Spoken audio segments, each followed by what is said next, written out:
जम्मू कश्मीर में एक बार फिर आतंकियों ने टारगेट किलिंग को अंजाम देकर घाटी का माहौल दहलाने की कोशिश की है।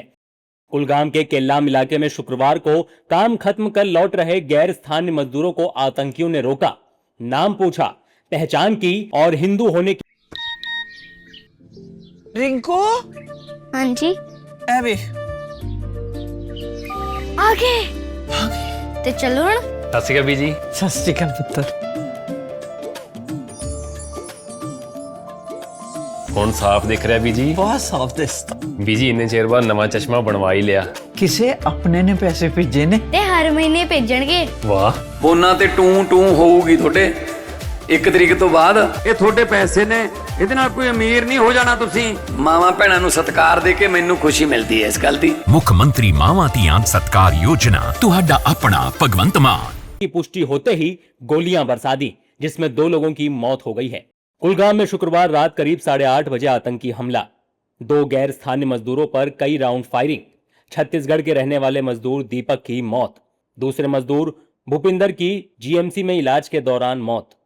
हमले के बाद पुलिस और सुरक्षा एजेंसियों ने की घेराबंदी, हमलावरों की तलाश में चप्पे चप्पे पर तलाशी अभियान। लश्कर तैयबा ने ली हमले की जिम्मेदारी। प्रत्यक्षदर्शियों के मुताबिक इलाके में लगातार 3 से 4 राउंड फायरिंग हुई। कुछ ही सेकंड में चीख पुकार मच गई। करीब 250 लोगों के बीच आतंकियों ने इस वारदात को अंजाम दिया और मौके से फरार हो गए। हमले के बाद पूरे इलाके को सील कर दिया गया है। पुलिस, सेना और अन्य सुरक्षा एजेंसियों ने मोर्चा संभाल लिया है। जंगलों से लेकर हर संभावित रास्ते तक आतंकियों की तलाश की जा रही है। जम्मू कश्मीर के उपराज्यपाल मनोज सिन्हा ने इस हमले को कायराना बताते हुए सुरक्षा बलों को ऑपरेशन तेज करने के निर्देश दिए हैं। कुलगाम में हुए बर्बर आतंकी हमले में छत्तीसगढ़ के एक मजदूर की मौत हो गई। मैं इस कायरतापूर्ण हरकत की कड़ी निंदा करता हूं। मैंने सुरक्षा बलों को निर्देश दिया है कि वो अपने ऑपरेशन तेज करें और आतंकवादियों को खत्म करें। जम्मू कश्मीर पुलिस और सुरक्षा बलों ने इलाके की घेराबंदी कर दी है और दोषियों को सजा दिलाने के लिए ऑपरेशन शुरू कर दिया है।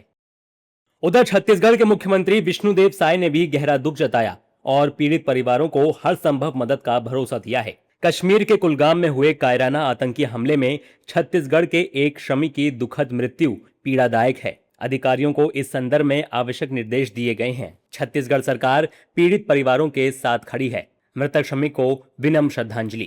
विशेषज्ञों का कहना है कि निराशा में आकर आतंकियों ने इस हमले को अंजाम दिया। देखिए, इसको मैं 2 ही 3 शब्दों में बयान करूंगा। It is called frustration in the ISI circles. उनको पता चल गया है कि 2019 के बाद जो भी कार्रवाई शुरू हुई जम्मू कश्मीर में, आज हमारी जो सिक्योरिटी फोर्सेस की सक्सेस है वो ऑलमोस्ट 90% के आसपास है। कोई भी टेररिस्ट किसी भी किस्म का आसपास कोई पर नहीं मार सकता। परंतु उन्होंने अभी क्या किया है, अपनी जो पुरानी 2-3 स्ट्रैटेजीज मैं आपको बताऊंगा। पहला उन्होंने शुरू किया है targeting killing of the non Kashmiri labour. दूसरा उन्होंने जो किया है वो है उनकी रिहैबिलिटेशन पॉलिसी, जो स्लीपर सेल को भेजा है POK से या पाकिस्तान से विद द जेन्युइन वीज़ा के साथ में, प्रॉपरली अपने रिश्तेदारों के पास आके रह रहा है और वो लास्ट मोमेंट पे आकर के उनके इशारे पे ये काम करता है। वहीं पश्चिम बंगाल के मंत्री दिलीप घोष ने कहा कि सरकार ऐसी छुटपुट घटनाओं के लिए कड़े कदम उठा रही है। अभी भी छुटपुट घटना कहीं ना कहीं हो रही है। टेररिज्म धीरे धीरे समाप्ति की ओर है।